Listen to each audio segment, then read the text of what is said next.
அனைவருக்கும் இனிய பொங்கல் நல்வாழ்த்துக்கள். ஸோ பொங்கல் அன்னைக்கு மார்னிங் குட்டி விளாக் தான் பார்க்க போகிறோம். மெய்டக்கா 1 வீக் லீவ். ஸோ அதனால் எல்லா ஒர்க்கையும் நான் தான் பார்க்குற மாதிரி இருக்கும். காலையில் சீக்கிரமாக எழுந்துட்டு கவுண்டர் டாப் எல்லாத்தையுமே க்ளீன் பண்ணிவிட்டு வீடு கூட்டி வீடு தொடச்சாச்சு. இன்னும் எல்லோரும் தூங்குறாங்க. அதுக்குள்ளார பிரேக்ஃபாஸ்ட் ஒர்க்கையும் முடிச்சிடலாம்.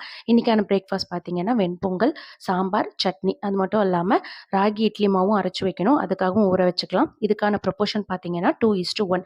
இன்றைக்கி நான் போட்டிருக்கிறது 3 டம்ளர் ராகி, 1.5 டம்ளர் இட்லி அரிசி, 1/2 டம்ளர் குண்டு உளுந்து, 1/2 டீஸ்பூன் வெந்தயம். இது எல்லாத்தையும் சேர்த்துட்டு 4-5 டைம்ஸ் நல்லா வாஷ் பண்ணதுக்கப்புறமா 5 ஹவர்ஸ் நல்லா ஊற வச்சுட்டு ஆட்டி எடுத்துக்கோங்க. இட்லி தோசை ரெண்டுமே பர்ஃபெக்டாக வரும். இதே ப்ரொப்போர்ஷனில் ட்ரை பண்ணி பாருங்கள்.